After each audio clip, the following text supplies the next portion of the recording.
Syukur alhamdulillah, marilah sama-sama kita panjatkan kehadirat Allah Subhanahu wa taala, di mana di hari yang ke-25 di bulan suci Ramadan ini Allah masih memberikan kita nikmat, terutama nikmat iman dan Islam, sehingga kita bisa hadir di Masjid Al-Muttaqin ini dalam rangka berubudiyah kepadanya.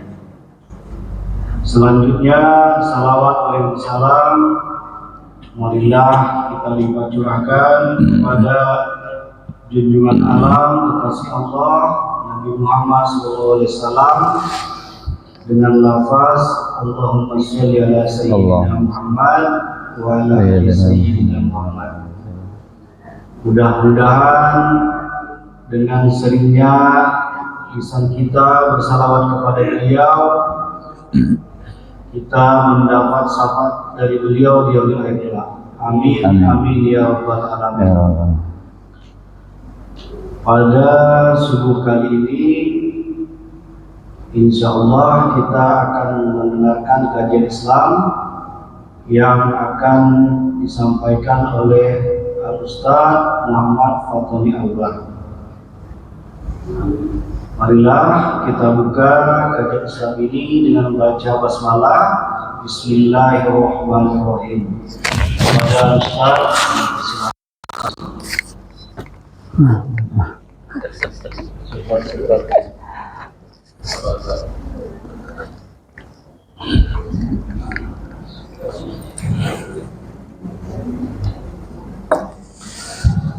Assalamualaikum warahmatullahi wabarakatuh.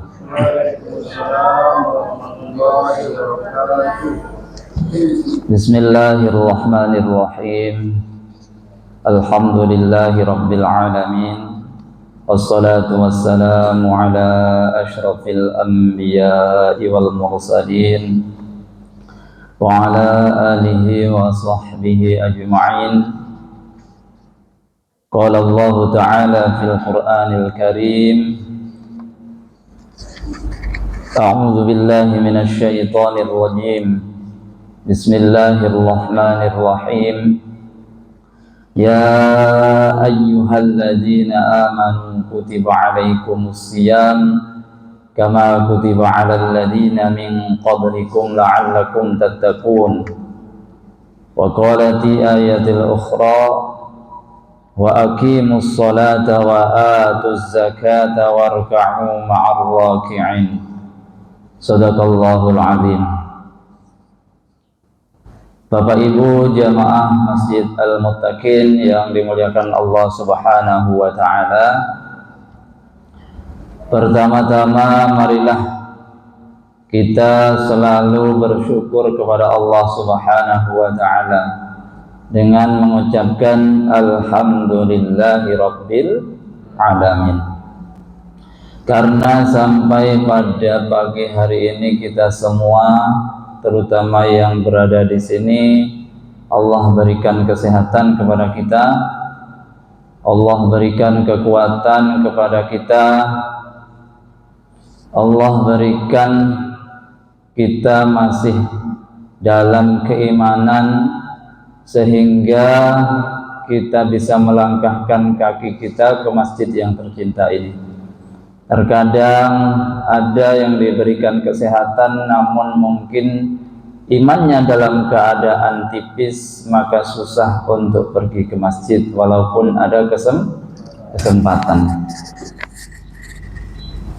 Kita sering mungkin mendapatkan nikmat melalui orang lain. Misalkan kita diam-diam tiba-tiba dikasih duit. Misalkan ini, diam-diam Pak Sudarmaji ngasih duit ke saya, pasti saya terima kasih Pak. Ya enggak Pak? Kita terima kasihnya dan inti. Padahal Allah Subhanahu wa taala ngasih kita gratis, oksigen gratis sehingga kita bisa bernafas. Sehat kita dikasih Allah gratis. Apakah selama ini kita suruh bayar, Bapak Ibu? Tidak kan? sehat Allah kasih gratis. Namun terkadang kita lupa untuk bersyukur kepada Allah Subhanahu wa taala. Maka sekali lagi mari kita ucapkan alhamdulillahirabbil alamin. La in syakartum la azidannakum. Barang siapa yang bersyukur maka akan ditambah oleh Allah nikmatnya. Maka sebaliknya juga wala in kafartum inna azabi lasyadid. Sungguh siapa yang kufur itu ingkar ataupun lupa dengan nikmat Allah, maka inna azabi lasyadid, kata Allah, azabku sangat pedih. Nah, ini adalah konsekuensi, bukan ancaman, tapi adalah resiko yang harus kita tanggung jika kita kufur ataupun ingkar terhadap nikmat Allah Subhanahu wa ta'ala. Kedua kalinya sholawat dan juga salam semoga selalu tercurah limpahkan kepada junjungan kita, panutan kita tentunya, figur kita, yakni Nabi Muhammad sallallahu alaihi wasallam. Karena beliaulah yang telah membawa kita semuanya dari zaman yang gelap gulita menuju zaman yang terang benderang, dari zaman jahiliyah menuju zaman Islamiyah, yakni ad-dinul Islam. Maka dari itu marilah sama-sama kita bersolawat kepada beliau dengan mengucapkan Allahumma salli ala Sayyidina Muhammad wa ala ali Sayyidina Muhammad. Assalamu alayka ya Rasulullah, assalamu alayka ya Habiballah.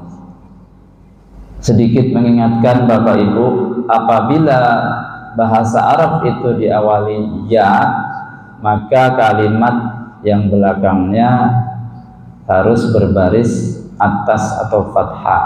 Ya Habiballah, ya Rasulullah, bukan ya Rasulullah, bukan ya Habibullah, tapi ya Habiballah, ya Rasulullah, ya Nabiyallah, ya Khalilullah.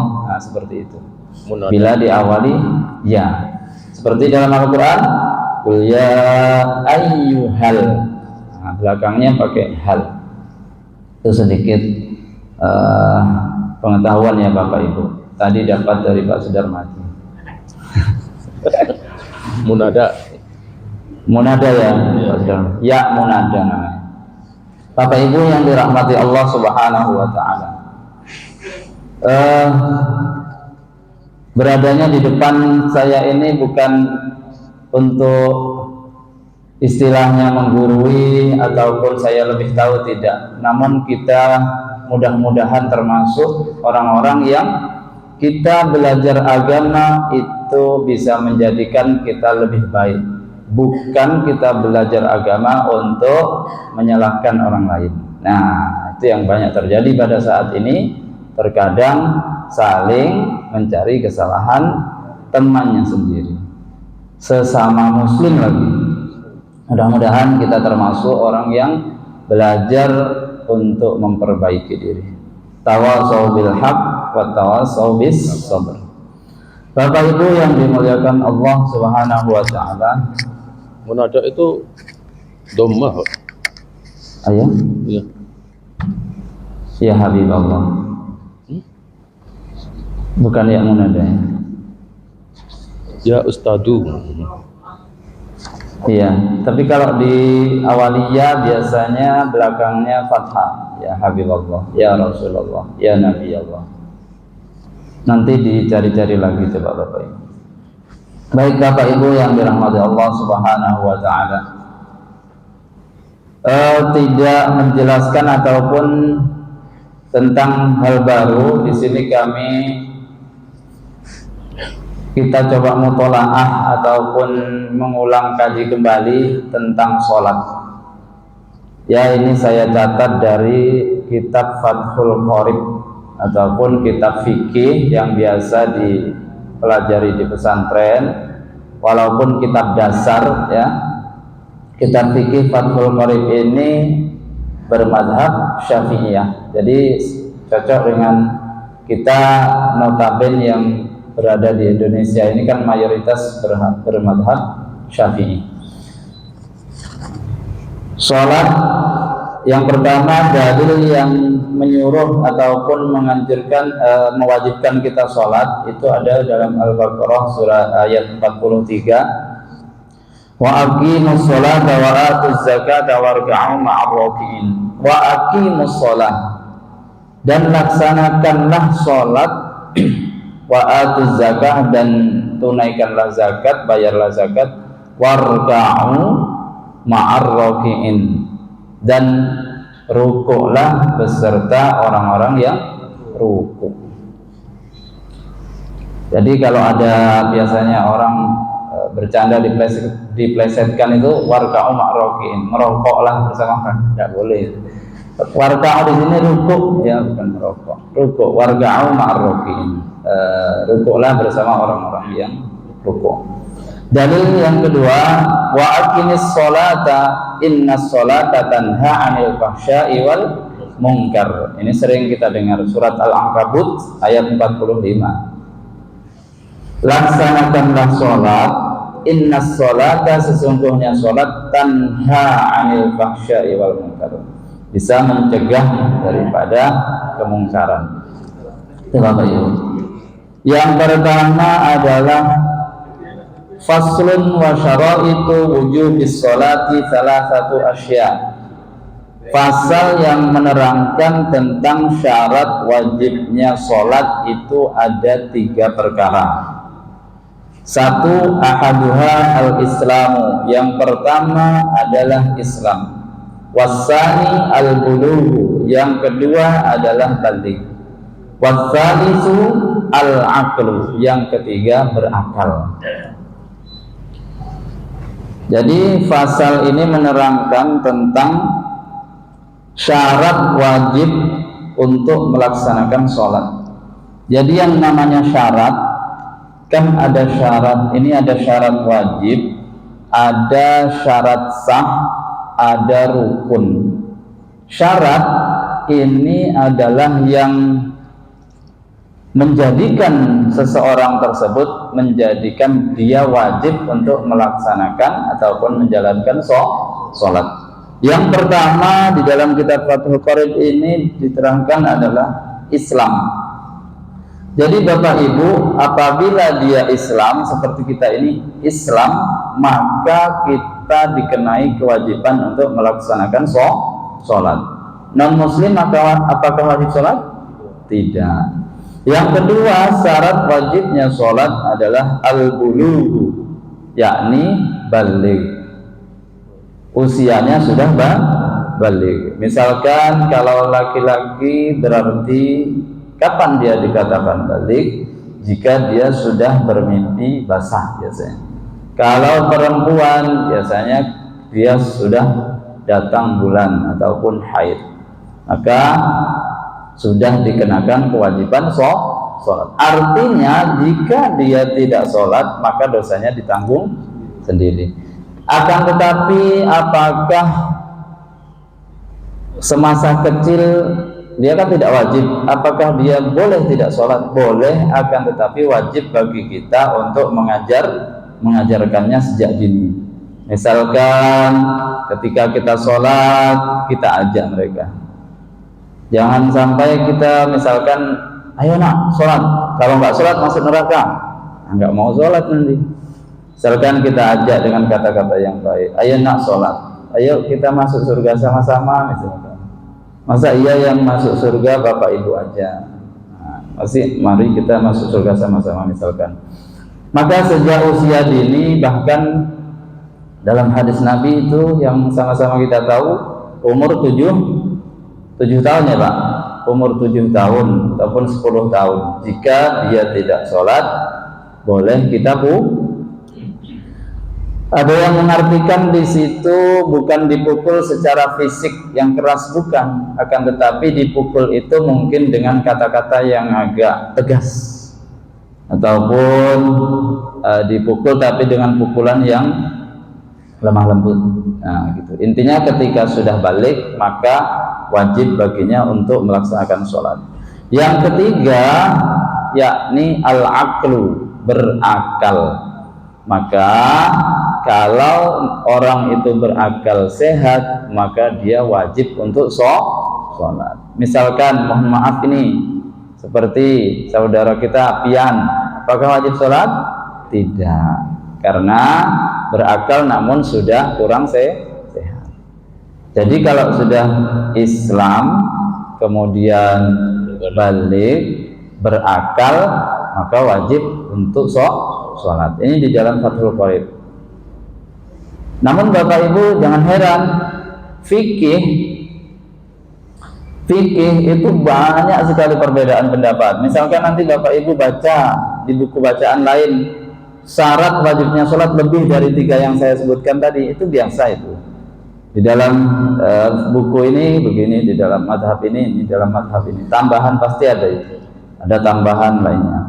Jadi ada yang 3 seperti saya sebutkan tadi, ada yang 4 syarat wajibnya sholat. Nah itu tadi syarat wajibnya. Yang kedua syarat sahnya sholat. Apakah itu syarat sahnya sholat? Ketika kita sudah diwajibkan untuk melaksanakan sholat, ketika mau sholat maka harus ada syarat-syarat yang harus dipenuhi. Ada 5 kalau di dalam Fathul Qorib ini. Yang pertama syarat syahnya sholat itu yang pertama suci dari hadas kecil dan besar. Bukan dari hadas kecil saja, tapi dari hadas kecil dan besar. Cara mensucikannya hadas kecil dengan berwudu, hadas besar dengan mandi jinabat. Nah seperti itu. Yang kedua syarat sahnya melaksanakan sholat, kedua anggota badan, pakaian, kemudian tempat, ya, badan, pakaian yang kita pakai untuk sholat, tempat yang kita pakai untuk sholat harus suci dari najis. Baik najis ainiyah yang tampak, misalkan seperti kotoran kucing, kotoran ayam, kotoran cicak, ataupun najis hukmiyah yang tidak tampak. Misalkan ini kan karpet nih, malam tadi ada anak kencing, udah nggak nampak lagi, tapi belum dicuci, maka najis hukmiyah, walaupun tidak kelihatan. Nah, biasanya baunya ataupun rasanya, maka cara mensucikan najis tersebut, jika itu najisnya najis ringan, maka harus ada 3 hal yang harus hilang, yakni baunya, rasanya, warnanya. Nah, kalau sudah 3 ini tidak ada, maka itu suci. Ya. Misalkan kita cuci tapi masih bau, maka belum suci. Nah itu. Yang ketiga, syarat sahnya melaksanakan sholat menutup aurat, yakni menggunakan pakaian yang suci. Auratnya laki-laki dari pusar sampai lutut. Ya Bapak Ibu? Bawah lutut. Ya Pak? Bawah lutut. Ya, bawah lutut ya. Ya pasnya lutut, kalau di bawahnya akan lebih bagus. Jadi dengkul apa kalau orang Jawa itu. Dari pusar sampai dengkul lutut. Orang perempuan semuanya kecuali muka dan telapak tangan. Nah itu. Kalau sudah ditutupi semuanya kecuali muka dan telapak tangan, maka sudah sah untuk melaksanakan sholat. Yang keempat, syarat sahnya sholat masuknya waktu sholat. Nah ini misalkan belum masuk waktu sholat, tiba-tiba udah sholat. Aku pengen cepat, biar cepat selesai sholat subuh, ini ngantuk kali, siap iktikaf ini ngantuk, biar cepat lah sholat subuh, sholat duluan sebelum azan. Nah nggak boleh, maka tidak sah. Curi start. Ya Pak? Curi start. Inisiatif sendiri. Iya, inisiatif sendiri. Gak boleh ya Bapak Ibu. Jadi harus syarat sahnya harus masuk waktu apalagi di Masjid Al-Mutakin ini sudah sangat mudah disetting sama ketua masjid kita. Tiap sholat gak bunyi tet tet tet. Wah, sampai kemana-mana bunyinya. Tandanya masuknya waktu sholat. Walaupun yang adzan masih mungkin ke kamar mandi kemana, tapi udah masuk waktu sholat boleh untuk melaksanakan sholat. Yang kelima, syarat sahnya sholat adalah menghadap kiblat. Kapan Bapak Ibu boleh tidak menghadap kiblat? Kendaraan. Ya, di dalam perjalanan. Yang kedua? Tidak tahu. Yang pertama ketika kita dalam perjalanan. Yang kedua, kita di dalam kendaraan, tapi ini sholat sunnah ya. Yang di dalam kendaraan itu yang saya baca itu sholat sunnah. Sholat sunnah di dalam kendaraan itu karena kita susahnya menghadap kiblat, maka kita boleh tidak menghadap kiblat. Misalkan ini Pak Nasrul punya kebiasaan dia setiap hari sholat duha, kan sholat sunnah tuh. Kalau nggak sholat duha tuh rasanya tidak enak. Ketika suatu hari bepergian naik kendaraan susah menghadap kiblat, kendaraannya kapal laut misalkan, belok-belok kan susah. Maka yang pernah saya belajar dulu, untuk pertama takbiratul ihramnya kita usahakan menghadap kiblat pas kapalnya menghadap kiblat misalkan. Tapi nanti ketika rakaat kedua kapalnya belok gitu, kita nggak menghadap kiblat lagi kan, maka itu tetap sah gitu. Itu Bapak Ibu. Jadi syarat sahnya sholat tadi ada suci dari hadas kecil dan besar, anggota badan, pakaian, tempat, suci dari najis, menutup aurat, masuknya waktu sholat, kemudian menghadap kiblat. Nah, yang selanjutnya adalah rukun sholat. Bapak Ibu, rukun sholat di sini yang saya catat dari kitab Fathul Qorib ini ada 18. Biasanya rukun sholat yang di buku sholat lengkap itu ada 13. Sebetulnya sama saja Bapak Ibu. Rukun sholat ada 18. Yang pertama adalah niat. Niat ini letaknya adalah di dalam ketika kita takbiratul. Jadi madhab Syafi'i itu ketika niat, ketika kita Allah dalam hatinya berniat. Di dalam kitab Safinatun Najah itu boleh niat itu hanya menyebutkan sholatnya apa, kemudian wajib karena Allah. Misalkan kalau kita kan susah Pak hati kita, Allah, aku niat sholat subuh 2 rakaat menghadap kiblat wajib. Panjang kali, susah. Ada orang yang bisa, ada orang yang tidak bisa. Maka cukup sebutkan misalkan aku niat sholat subuh wajib karena Allah dalam hatinya. Itu aja sudah sah. Sudah sah. Jadi Allah hatinya niat sampai bar. Batasnya Allah sampai bar. Makanya kalau Ustadz Somad itu saya pernah lihat di video ceramahnya, Allah agak lama gitu kan. Hatinya niat. Bagaimana dengan yang orang yang Allahu Akbar, apakah sah? Tetap sah. Mungkin dia pakai yang pendek. Aku niat sholat subuh wajib karena Allah gitu. Yang penting karena Allah. Terus kemudian yang sering saya lakukan ataupun sering kita dengar sebelum sholat, sholli fardhu subhi raka'ataini. Kenapa saya keraskan? Karena saya dulu pernah belajar ketika kita menjadi imam itu kan harus bijak ya Bapak Ibu, sebisa mungkin. Ya namanya orang nggak ada sempurna. Kita niatnya dalam hati mengajarkan kepada jamaah yang belum hafal.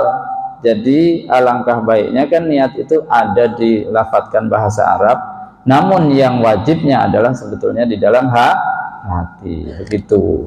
Seperti yang kita laksanakan kalau kita sholat tasbih itu kan Pak, subhanallah walhamdulillah wala ilaha illallah wallahu akbar. Agak dikencangkan dikit yang pertama, ngasih kode kepada jamaahnya, oh ini waktunya baca tasbih, yuk. Yang kedua baru diri kita sendiri yang dengar. Rukun sholat yang kedua, berdiri bagi yang mampu. Berarti yang tidak mampu berdiri boleh dengan duduk. Tidak mampu duduk boleh dengan baring. Gak mampu berbaring, isyarat ya. Gak mampu isyarat, disolatkan. Kalau nggak mampu lagi kan disolatkan tuh Pak. Jadi berdiri bagi yang mampu. Iya Pak. Mengenai sholat yang kita tidak mampu berdiri, dia kan kita mampu berdiri untuk saat takbir, Ya. tapi ada kalanya, tapi itu tidak dilanjutkan pengertiannya itu pada saat takbir saja kah kita berdiri atau sampai kita nggak mampunya untuk sujud kita nggak mampu sebenarnya. Iya. Ya kan? Jadi apakah kita sudah berdiri sampai kita rukuk, nanti untuk sujudnya baru kita duduk, atau kita habis takbir berdiri langsung duduk di kursi, nah disitulah kita rukuk dan sujudnya. Nah, Iya. kalau seandainya, saya berpikirnya begini, kalau seandainya kita berdiri sampai rukuk, nanti pada saat kita duduk di kursi untuk sujudnya itu, saya melihatnya itu seperti lebih tinggi rukuk lebih tinggi sujud daripada rukuk. Nah, kalau karena saat kita duduk di kursi itu tuh kita rukuknya itu lebih tinggi jadinya gitu. Nah, jadi bagusnya kalau menurut saya habis kita takbir langsung duduk di kursi. Nah, disitulah kita rukuk dan sujudnya lebih tinggi, rukuk sedikit, lalu sujudnya lebih direndahkan lagi. Ya. Terima kasih Bapak. Nanti kita sama-sama cari literasi ataupun referensinya juga ya. Cuman saya belum pernah baca ini secara detail, namun saya mendengarkan ceramah saja. Ada ustadz ataupun ulama yang mengatakan bahwa di dalam Al-Quran itu kan yuridullahu bikumul yusra wala yuridu. Allah itu tidak mempersulit. Yuridu itu artinya mempermudah. Jadi kalau memang dia tidak mampu berdiri, boleh dengan duduk mulai takbiratul ihram sampai salam ya Pak ya. Ada juga ulama yang mengatakan kalau dia masih takbiratul ihramnya bisa berdiri, berdirilah. Ada yang mengatakan seperti itu.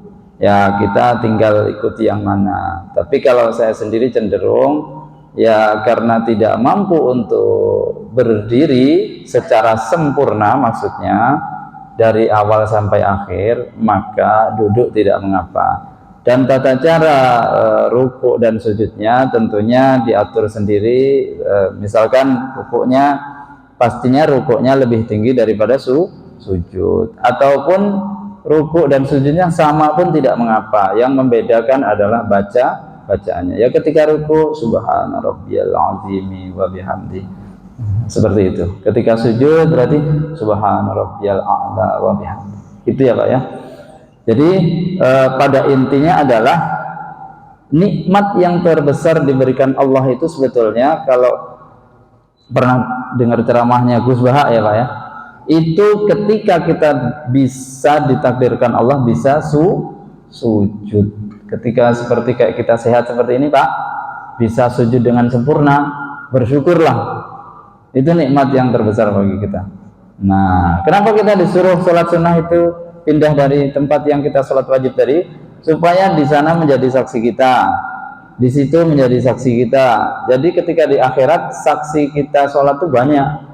Makanya sholat sunnah itu sebetulnya bagusnya di rumah kan itu Pak, sebetulnya ya, yang kita dengar di ceramah-ceramah itu sholat sunnah. Tapi berhubung kita ini iman kita juga orang awam, pulang itu saya sendiri pun tidak sholat, pulang ya kadang tidur. Nah, makanya sholatnya di masjid. Tapi bagusnya di rumah sebetulnya, supaya rumah kita juga menjadi saksi ketika tempat sujud kita itu ya Bapak. Mudah-mudahan bisa memenuhi pertanyaannya tadi. Yang ketiga rukunnya sholat, yang ketiga takbiratul ihram, Allahu Akbar. Nah itu rukunnya. Jadi apa perbedaan syarat dan rukun? Kalau syarat yang saya sebutkan tadi, syarat wajib, syarat sah, itu harus dipenuhi di luar sholat, sebelum kita sholat. Rukun itu harus dipenuhi di dalam sholat. Satu lagi satu. Iya Pak. Mengenai takbiratul ihram. Ya.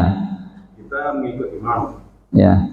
Kita mengikut imam sudah sujud, kan kita harusnya sujud juga ya. Iya Pak. Kita takbir dulu. Ada orang yang takbirnya tuh langsung dia dari takbir dia langsung sujud. Apakah kita takbir dulu langsung ini terus takbir lagi untuk bawah? Yang benar nih Mas. Itu saya juga pernah dengarkan kajian, kalau tak salah entah Ustadz Adi atau siapa ya, saya lupa kadang-kadang. Itu kita takbir dulu, kalau kan Allahu Akbar, walaupun sebentar, terus kita langsung sujud, gitu. Mengejar tumakninahnya sujudnya imam. Nah, kalau kita tak dapat rukuknya imam, berarti kita berutang 1 rakaat ya Pak. Tapi kalau masih dapat rukuk, misalkan imamnya masih rukuk nih, rukuk kan gini, nah, kita datang cepat-cepat Allahu Akbar, kejar rukuknya imam masih dapat tumakninahnya, maka tidak dikatakan tertinggal. Itu sebentar saya bacakan dulu sampai selesai ya Bapak Ibu. Yang keempat membaca basmalah, yang kelima rukuk, yang keenam tumakninah dalam rukuk, yang ketujuh iktidal, yang ke-8 tumakninah ketika iktidal, yang 9 sujud, ke-10 tumakninah ketika sujud, yang ke-11 duduk di antara 2 sujud, yang ke-12 tumakninah ketika duduk di antara 2 sujud, kemudian yang ke-13 duduk tasyahud akhir, 14 membaca tasyahud akhir, 15 membaca sholawat Nabi, 16 salam pertama. Salam pertama itu rukun ya, kalau ditinggalkan tidak boleh. Salam kedua sunnah. 17 niat keluar dari sholat. Nah, ini hanya di sebagian kitab ya, dijelaskan di Fathul Qorib itu niat keluar dari sholat. Yang ke-18 tertib. Boleh saya lanjutkan sebentar Bapak Ibu? Sebetulnya ada alasannya saya mengambil tema sholat ini tadi. Ada kejadian, tak perlu saya sebutkan lah ya. Ada kejadian, tak perlu disebutkan masjidnya. Nah, kalau yang paham alhamdulillah. Ada kejadian imam itu kan ya manusia ya Pak ya, nggak ada yang sempurna. Mungkin dia belajarnya baru, belum pernah dengar tentang itu. Ada seorang imam ketika menjadi imam membaca suratnya tidak berurutan. Misalkan rakaat pertama alhaakumut takasur, rakaat kedua wadduha. Kan ad-duha di atasnya at-takasur, letaknya di Al-Qur'an itu loh, urutan di Al-Qur'an. Apakah itu sah salatnya? Sah. Sedangkan tidak membaca surat saja salatnya sah. Akan tetapi yang saya lihat ketika ada imam seperti itu langsung ditegur oleh salah satu jamaah. Nah, jamaah mana ya nggak tahu, pokoknya jamaah. Dan cara menegurnya pun, ini ada ulama. Bahkan ulama sendiri ketika imamnya seperti itu dia mengulang sholatnya. Itu tidak benar Bapak Ibu. Nggak ada ulama seperti itu. Apalagi ulama, nggak ada. Jadi yang saya pelajari di pesantren dulu, pernah saya belajar namanya Tafsir Ayatul Ahkam, pengarangnya Ali As-Sobuni. Di situ tata krama menjadi seorang imam. Jadi tata kramanya itu kalau membaca surat bagusnya berurutan. Ini harus disampaikan dengan benar Bapak Ibu. Ini ilmu. Kalau tidak menjadi sah atau tidaknya sholat, maka harus kita sampaikan. Sahnya tetap sah. Misalkan kita nasihati orang, nah ini bagusnya begini. Nah, bagusnya kalau jadi imam, misalkan nggak jadi imam pun lah, kita sholat sendiri, membaca surat bagusnya sesuai urutan Al-Qur'an misalkan. Alurnya ayat pertama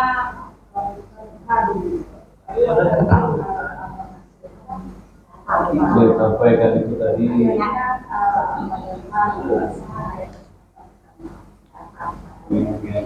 Apa? Enggak dengar. Kemarin memang kejadian itu sama Ustaz Yusril kan yang bisa kita yang biasa itu kan dia menyindir katanya kok tidak teratur sholat saya kan menangai. Tapi kata Ustaz Abdul Somad nggak apa-apa kan? Nggak ada istilahnya Ustaz Abdul Somad kalau guru saya gini-gini. Itu apa yang Iya Bu. Ini saya lanjutkan dulu. Jadi yang ke-18 tadi apa Pak? Rukunnya sholat Nah kemarin itu ada saya dengar itu begini. Itu namanya nggak tertib. Rukunnya sholat itu tertib. Tertib itu tertib urutan surat. Apalagi seperti ini Pak. Ya Allah, saya belajar itu udah. Ini bukan istilahnya. Ini malah melebar kemana-mana. Tertib yang dimaksud dalam rukun sholat ini, tertibnya adalah dari niat, berdiri, takbiratul ihram, membaca Fatihah, ruku. Jadi nggak boleh kita sholat tuh takbiratul ihram nih ya, Allahu Akbar, ruku dulu, baru baca Fatihah, baru sujud.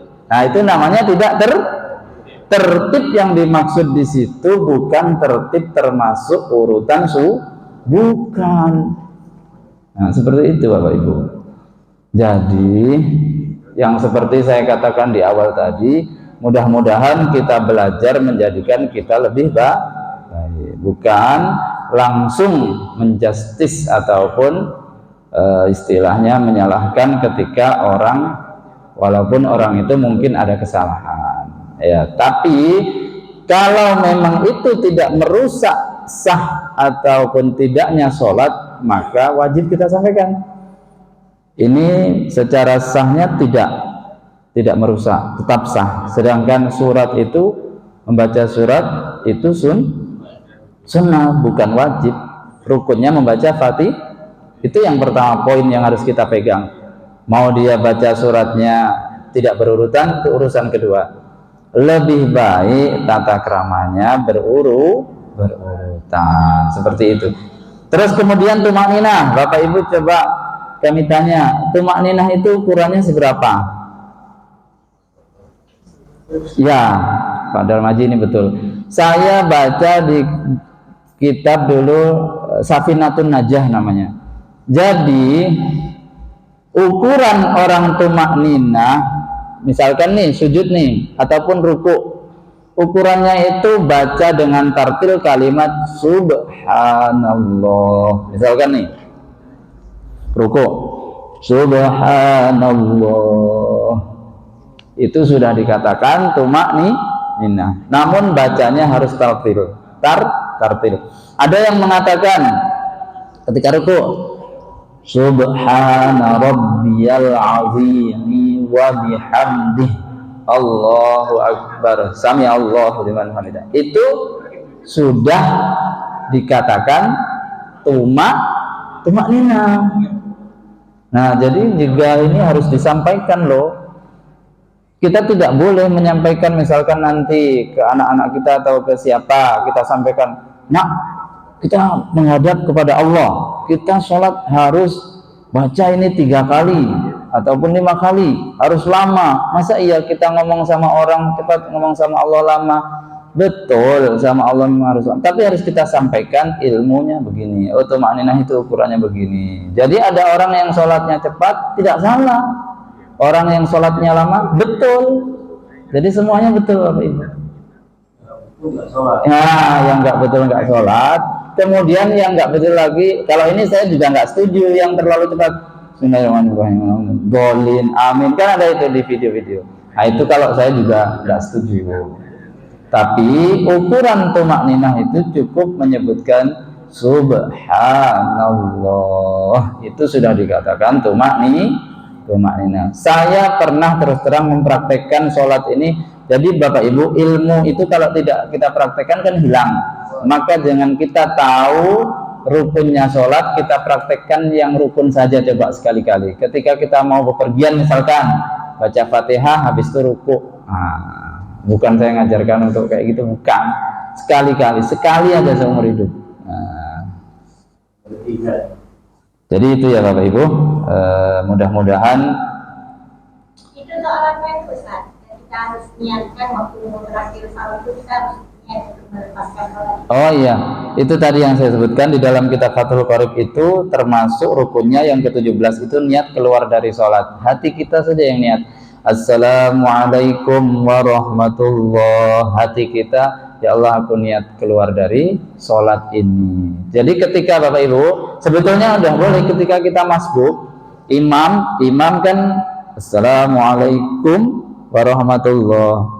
Kita langsung membayar rakaat yang ketinggalan itu udah boleh sebetulnya setelah salam pertama. Iya, cuman kita kadang menyempurnakan gitu aja. Apakah boleh tidaknya? Boleh. Jangan nanti ketika ada orang kayak gitu kita salahkan. Nah, nggak boleh ya Bapak Ibu. Yang pertama lagi Ustaz, saya baca juga itu di apa itu, kalau makmum itu wajib membaca makmuman, tapi kalau imam tidak wajib. Ah iya, betul Bapak Ibu Mar. Yang pernah saya baca juga gitu. Seorang imaman lillahi ta'ala tidak wajib, tapi makmum mereka wajib. Makmuman lillahi ta'ala. Itu Bapak Ibu ya. Ilmu saya tidak banyak, sedikit, namun Pak Saudara Maji minta suruh menyampaikan di pagi hari ini. Sebetulnya saya kurang apa ya Bapak Ibu, kalau ceramah ini kurang bisa saya ini. Jadi mudah-mudahan ini bisa bermanfaat bagi diri saya khususnya dan bagi kita semuanya. Intinya adalah sekali lagi saya sangat menekankan kita belajar bukan untuk menilai orang lain, tapi belajar itu sesungguhnya untuk memperbaiki diri sendiri, diri pribadi terutama, dan keluarga kita khususnya. Mudah-mudahan bisa bermanfaat, ilmu yang kita dapatkan sedikit bermanfaat itu akan lebih bagus. Khairun nas anfa'uhum linnas. Ihdinas siratal mustaqim. Wassalamualaikum warahmatullahi wabarakatuh.